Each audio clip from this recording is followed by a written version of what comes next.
wabarakatuh. Waalaikumsalam warahmatullahi wabarakatuh. Terima kasih kepada teman-teman yang sudah hadir pada kesempatan kali ini. Saya harapkan untuk pada teman-teman ketika datang ke sini itu karena niat sendiri ya, bukan karena pasangan tentunya. Nah, sebelum kita melakukan kegiatan pada hari ini, marilah kita berdoa sesuai kepercayaan masing-masing supaya kegiatan kita hari ini itu bisa lancar. Baiklah, berdoa mulai.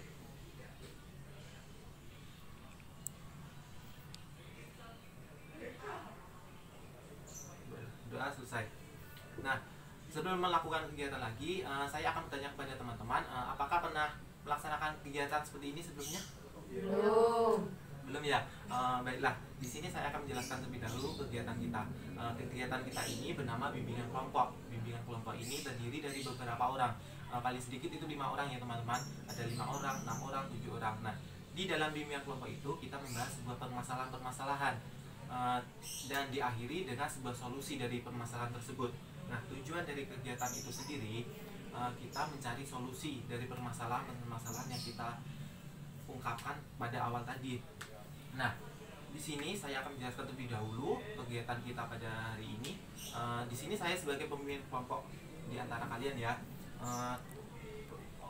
Pelaksanaannya itu di sini saya akan mengajukan sebuah tema. Temanya itu bebas tentang apa. Nah, di sini kalian per orang diharapkan untuk mengungkapkan apa saja sih topik dari tema yang saya sebutkan tadi. Nah, perlu teman-teman ketahui bahwa di bimbingan konseling ini ada beberapa asas sehingga kalian tidak perlu khawatir apabila perasaan-perasaan atau ungkapan-ungkapan kalian akan terbocorkan kepada orang lain. Yang pertama itu ada asas kerahasiaan. Di sini bimbingan konseling itu mengutamakan asas kerahasiaan supaya rahasia-rahasia yang kalian ungkapkan itu tidak bisa tersebar oleh orang lain. Yang kedua yaitu asas keterbukaan. Nah, di sini pada kegiatan ini teman-teman diharapkan bisa untuk terbuka terhadap permasalahan topik-topik yang kalian hadapi nanti. Jadi kalian itu harus terbuka dan lebih aktif tentunya. Nah, untuk lebih lanjutnya lagi supaya kita lebih akrab, akan lebih banyak kita perkenalan dulu ya teman-teman. Perkenalannya itu menggunakan sistem rangkaian nama. Sudah tahu kan? Sudah tahu belum? Belum. Bila di sini saya akan menjelaskan lebih dulu ya. Di sini saya dulu yang mulai. Contohnya, perkenalkan nama saya Ivan Julianto, bisa dipanggil Ivan. Nah, selanjutnya nama Mbak siapa? Indri. Nah, selanjutnya dari Indri nanti menyebutkan nama saya terlebih dahulu. Misalnya, hai Ivan, nama saya Indri. Pokoknya muntah nanti ya. Baiklah, dimulai dari saya ya. Baiklah, perkenalkan nama saya Ivan Julianto, bisa dipanggil Ivan. Hai Ivan, perkenalkan nama saya Indri, biasa dipanggil Indri. Hai Indri, nama saya Dila. Bukan, dari saya lagi. Hai Indri, nama saya Dila. Hai Ivan, hai Indri, Dila. Perkenalkan nama saya Femi Pusitasari, biasanya dipanggil Femi. Hai Ivan, hai Indri, hai Dila, hai Femi. Perkenalkan nama saya Reva Haryani, bisa dipanggil Reva.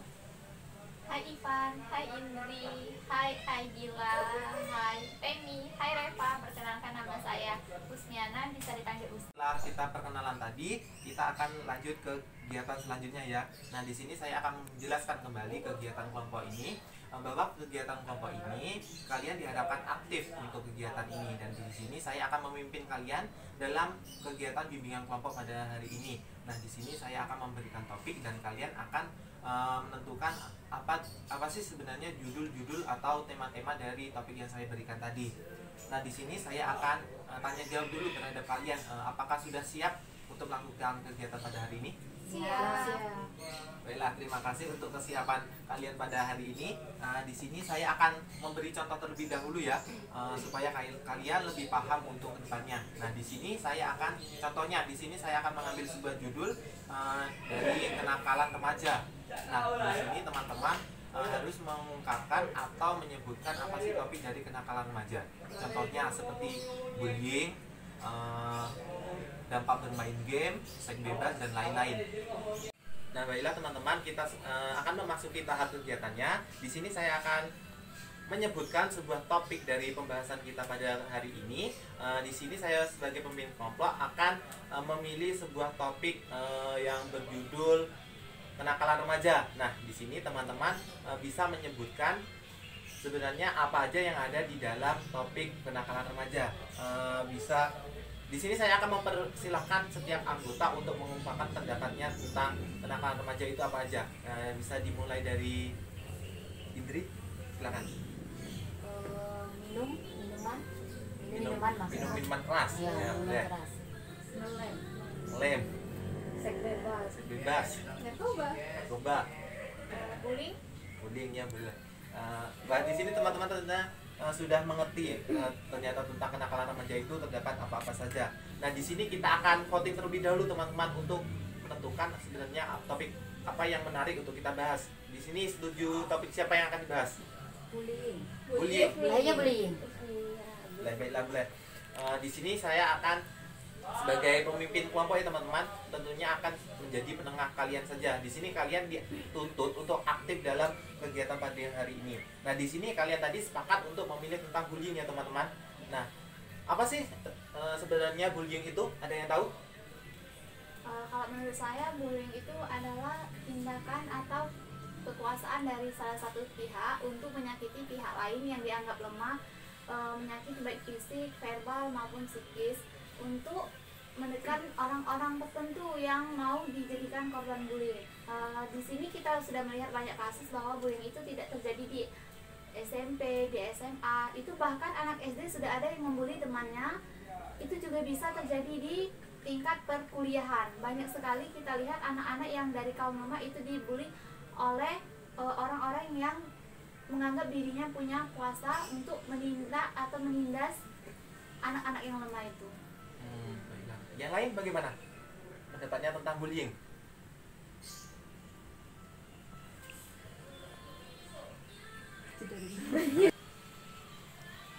Yuk.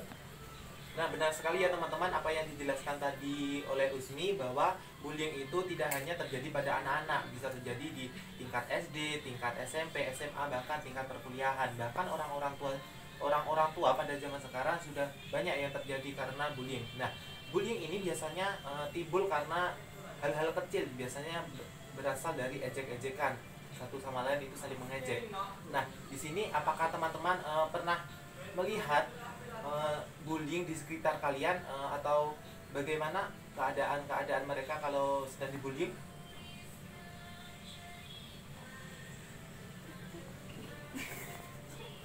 Oh Yuk. ya, dulu tentang bullying ini dulu saya pernah punya pengalaman, tapi itu pas SMP. SMP itu kan lagi masa remaja yang lagi tumbuh-tumbuhnya gitu kan, itu pergaulannya. Nah itu dulu waktu saya kelas 2 SMP, dan itu kemarin tuh pernah dibully sama kakak tingkat yang kelas 3. Jadi mereka tuh menganggap saya itu lemah karena saya itu adik tingkat gitu. Nah jadi mereka tuh bergelombol gitu sama gengnya, saling mengucilkan saya dulu waktu SMP. Nah itu contoh pribadi yang saya alami. Lalu melihat di zaman globalisasi sekarang, internet makin maju kan, bullying itu tidak hanya langsung gitu secara fisik, tapi bisa juga di media sosial. Saat seseorang mengunggah foto, ada yang komentar, ih kok jerawatnya banyak banget gitu. Nah itu termasuk bullying menurut saya. Pasti. Terima kasih pada Dila untuk pengungkapannya mengenai tentang bullying ini. Yang lain bagaimana? Apakah ada yang ingin disampaikan lagi?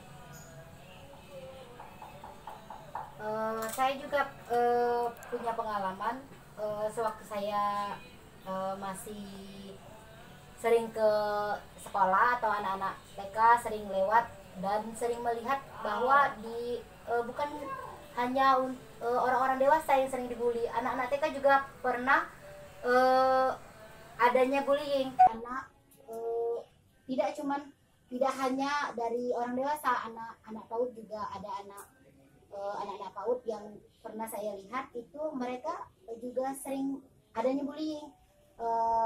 Di sana ada sekelompok anak-anak PAUD dan mereka itu mungkin dalam pemikirannya atau dalam emosinya mereka itu sudah berkuasa. Jadi teman yang satunya tadi itu ini sering ditindasnya, permainan nggak boleh main dengan dia, terus yang teman-teman yang lain itu ngikut. Jadi alhasil anak PAUD tersebut sering kali menyendiri dan itu berdampak ke depannya, dan dia sering takut dengan teman-temannya, nggak berani kalau sendirian. Dan itu kalau menurut saya itu sangat merugikan untuk dirinya dan untuk keluarganya juga. Baik, terima kasih kepada Indri untuk penjelasan mengenai bullying pada kehidupan sehari-harinya. Di sini terima kasih kepada kalian yang sudah aktif dalam kegiatan ini. Memang benar yang dikatakan Usmi, Dila dan Indri tadi, bahwa jika bullying itu sudah diterapkan dari sejak kecil, bahkan dari sejak mereka mendirikan anak usia dini, mereka itu bisa kembali untuk menumbuhkan sikap bullying itu untuk kedepannya lagi, sehingga sikap bullying ini sangat berbahaya jika tidak kita kurangi lagi dalam kehidupan sehari-hari. Benar yang dikatakan Bila tadi, bahwa bullying ini tidak hanya terjadi di dunia kenyataan saja, tetapi di dunia sosial media itu juga terjadi. Biasanya itu berawal dari komentar dari postingan. Nah, di sini sepertinya cukup jelas ya. Apakah ada yang ingin kita bakal lagi? Silakan. Saya mau bertanya. Kita kan sudah sering kali melihat tindakan bullying itu dari anak usia dini. Udah mulai adanya bullying antara satu kaum dengan kaum yang lain. Nah, sebagai orang dewasa, kalau kita melihat kasus itu, bagaimana cara kita untuk menghentikan kasus itu dari sejak dini hingga nanti kalau mereka dewasa, sikap bullying itu tidak berkelanjutan. Saya akan menambahkan, tadi kan sudah disebutkan oleh saudara Indri, saudara Ivan, dan saudara Usmi, serta saudara Aidila. Nah, yang dikatakan Aidila itu juga benar, bahwa bullying itu bukan hanya terjadi di kehidupan nyata, tapi juga terjadi di sosmed, di dunia maya. Seperti contohnya, nggak usah orang lain, saya sendiri pun pernah membuli orang lewat sosmed. Nah, dan sekarang mungkin karena dulu tuh saya hilaf karena masih kecil kan. Tapi sekarang saya sadar bahwa kalau bullying itu tidak ada untungnya buat diri saya sendiri, bahkan mungkin merugikan orang lain. Jadi kan dari orang yang dia kayak gitu, jadi dia tuh positif, ternyata karena postingan kita dia berubah jadi negatif sama orang tersebut, dan saya mengakui kalau itu tuh salah dan nggak ada ujungnya. Mungkin untuk ke depannya lebih ke apa ya, kesadaran diri sendiri kali ya. Karena kalau dari kesadaran diri sendiri mungkin kita bisa membatasi daripada kita lebih ke mungkin saja jangan membuli, tapi kita sendiri pun masih membuli. Jadi lebih baik dari kesadaran diri sendiri. Kalau menurut saya sih, saya kembalikan dia Ivan. Baiklah, terima kasih kepada Eva. Itu pengalaman real. Yes, real. No editing. Teman atas argumennya mengenai topik pada kegiatan hari ini, yaitu tentang bullying ya. Nah, di sini untuk mengurangi ketegangan kita membahas materi-materi tadi, tentunya kita harus melakukan ice breaking terlebih dahulu ya teman-teman, supaya kita tidak tegang. Nah, di sini ada yang punya ide untuk bermain permainan? Ya, gimana kalau kita menggunakan ganjil genap untuk ice cream ini? Misal, sebenarnya tanya teman-teman udah pernah ice cream ganjil genap? Ya, Sudah paham. Kita contoh terlebih dahulu, semisal dari saudara Ivan 1. Ini dimulai dari genap dulu. Iya, kalau misal dimulai dari genap, diganjil, nanti yang genap diam. Berarti kalau yang dimulai dari genap yang ganjil diam ya. Kalau 1 berarti diam. Udah paham kan tadi? Sudah. Bila dimulai dari saya ya, dari yang ganjil. 1, 3, 5, 7, 11, 13, 15, 17. 19. 21. Nah, baiklah. Kurang lebih seperti itu ya sekarang. Oh iya tuh.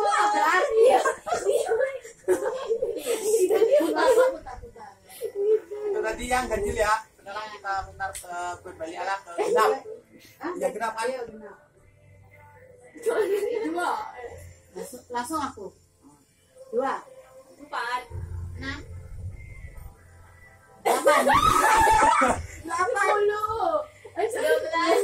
14, 16, 18, 20, 22, 24, 26. Ya itu aku benar-benar. Baiklah, kurang lebih seperti itu ya. Iya, iya.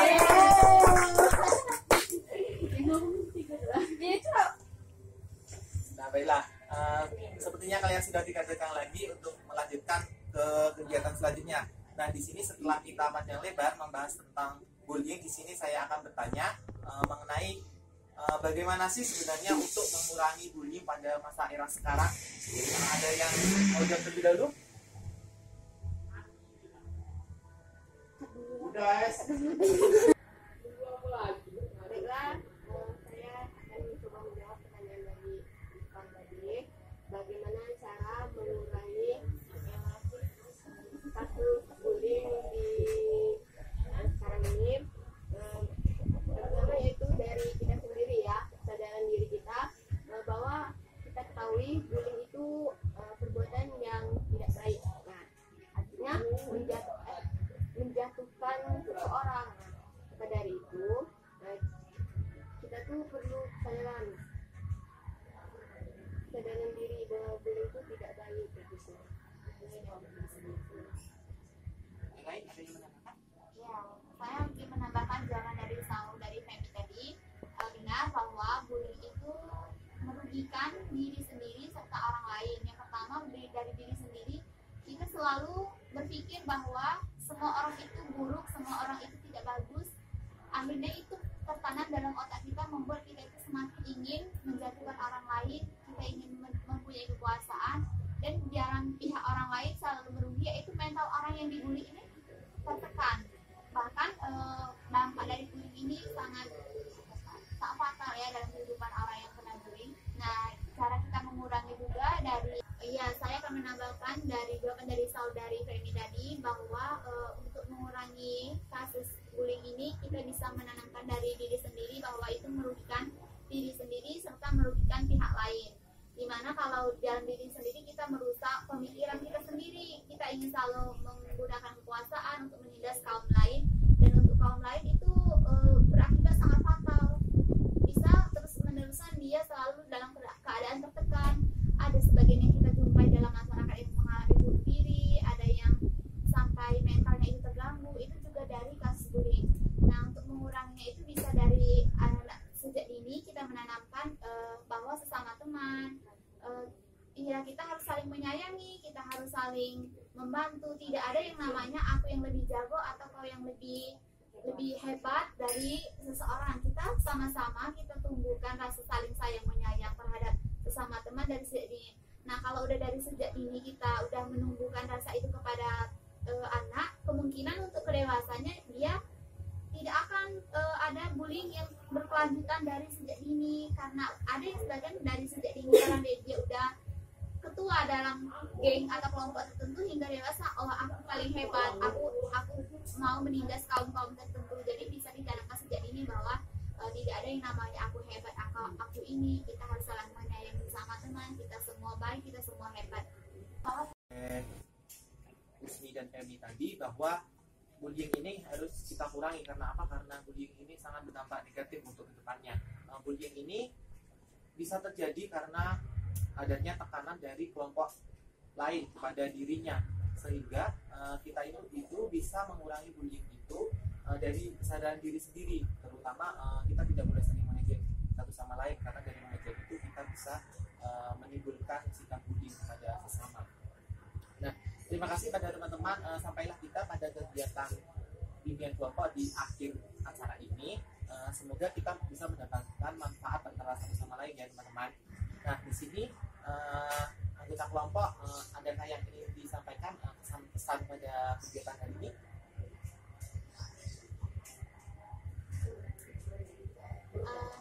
Pesan dan pesan dalam bimbingan kelompok ini, yang pertama kita mengetahui apa itu bullying, dan kedua kita juga bisa menerapkan kepada lingkungan kita bahwa bullying itu tidak baik. Selain itu juga kita bisa mungkin mencegah, atau yang kita lihat ada yang kegiatan bullying, jadi kita bisa menerapkan bahwa bullying itu tidak bagus, dan kita bisa secara perlahan mengurangi dampak. Dan kita juga bisa mengeluarkan unek-unek yang ada dalam pemikiran kita. Mungkin tadi ada yang pernah